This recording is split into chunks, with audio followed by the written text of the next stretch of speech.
And now, ladies and gentlemen, the star of our show, direct from the bar, PB.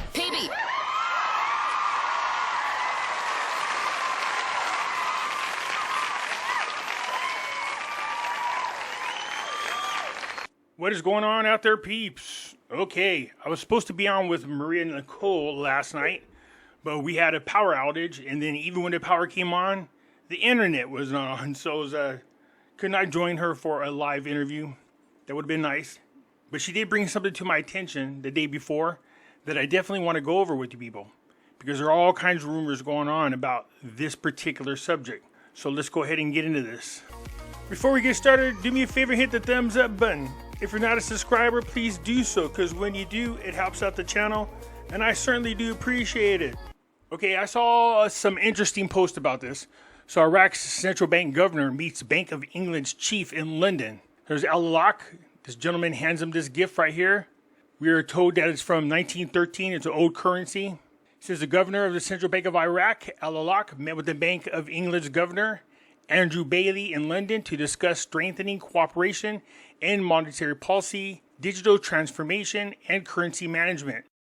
Talks covered Iraq's interest in drawing on the Bank of England's expertise in updating banknotes and exploring studies on digital currencies. So they're turning to England, who are famous for their creations of banknotes that have a lot of security features on there. So it makes it very hard to counterfeit. But right there it says that Bank of England's expertise in updating banknotes.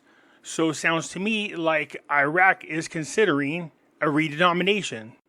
Just because Iraq has turned to England for their expertise in creating banknotes does not necessarily mean they're going to redenominate their currency or delete the zeros. It could be that they're just interested in their security features for their banknotes.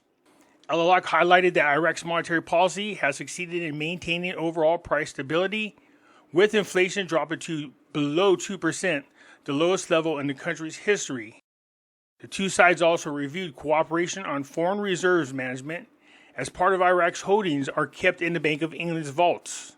Al-Alaq further urged Bailey to back Iraq's request to join the Bank of International Settlements in Switzerland, noting the Bank of England's role on the BIS.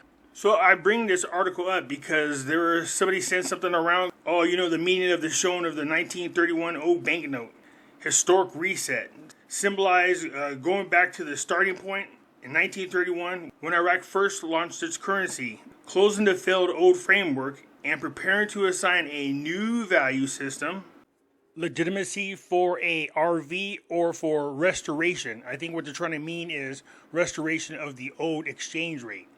So what this person is doing in this post is alluding to the fact that the gift given from the Bank of England to Al-Alaq is because they're planning to RV soon. That's not the case. Like I just said, Al-Alaq is there because he's the governor of the Bank of Iraq, and he's there to draw on the expertise of banknote creations from the Bank of England, making sure that their currency has durability and doesn't wear and tear real easy, and has other security features that make it really hard to counterfeit. Another thing that was brought to my attention by Maria is that Iraq was removed from the exotic currency list. Now this is worth really paying attention to. When a country's currency is removed from the exotic currency list, it generally signifies a positive development, indicating increased stability, liquidity, and accessibility in the foreign exchange market. This removal suggests that the currency is no longer considered highly volatile or subject to significant government restrictions that hinder the free exchange. So, if you're going to get removed off of the exotic currency list, this signals to the international community that the currency is stable, allowing investors to consider investing in the currency, also boosting the confidence for people who want to invest in Iraq. Now, it doesn't mean it's going to happen right away, but it also indicates that they're ready to go on to the FOREX. A currency's removal from such a list implies several key factors. Pay attention. Increased liquidity and accessibility. The currency is likely to be more widely traded on the global FOREX market, making it easier for businesses and individuals to exchange it. That's what Iraq needs. That's what the IQD needs. Reduced volatility. The currency is perceived as more stable, with less susceptibility to sudden and drastic fluctuations due to political landscapes or economic shifts. This stability makes it a more attractive option for international trade and investments. So yes, getting off that exotic currency list is a big step. Fewer government restrictions. It suggests that the government has eased or removed restrictions on the currency's convertibility, international transfer, or foreign exchange market interventions. Improved economic perception.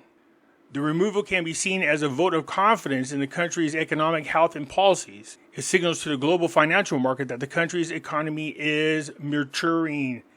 Enhance investors' confidence. For foreign investors, a currency no longer on the exotic list means lower risk and potentially higher returns due to reduced exchange rate uncertainty. Greater integration into global trade. With a more stable, accessible currency, the country's business can engage in international trade more easily and at a low cost, potentially boosting exports and imports. It's more to distinguish between an exotic currency list and the U.S. currency monitoring list. While both relate to currency practices, the U.S. currency monitoring list specifically identifies major trader partners whose currency practices and macroeconomic policies merit close attention by the U.S. Department of Treasury. So yes, they've been removed off the exotic currency list, but the one that pay closer attention to is the U.S. currency monitoring list. In other words, this is that list they're checking for currency manipulation. Okay, that's what this U.S. currency monitoring list is. When they monitor a country, they think are into some shabby things going on with their currencies. So you get put on a currency watch list. That's what that is. And just so you know, they are now off the exotic currency list, but they were not on the U.S. currency monitoring list. Their banking financial system is on the monitoring list. That's why you see them making all these changes, updating and reforming their banking system. But the currency is not on either list. This is great for Iraq.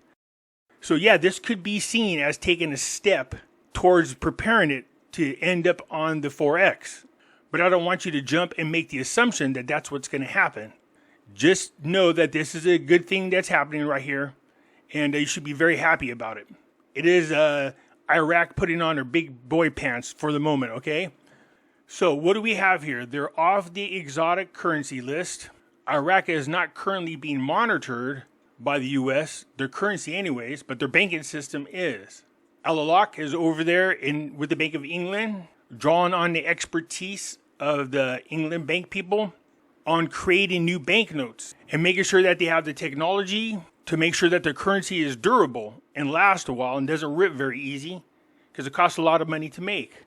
In addition to that, making sure that they have a lot of security features on their currency, making it harder for people to counterfeit the currency.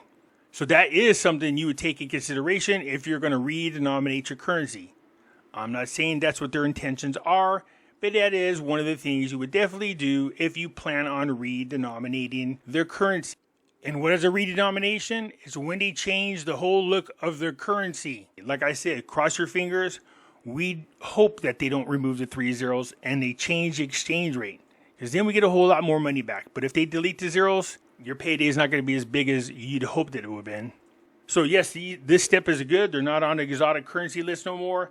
This means that the currency is now stable and has the ability to be traded on the FOREX, which is what we want. Anyways, that's it for now. Let me know what you think. I look forward to hearing from you. I'm out.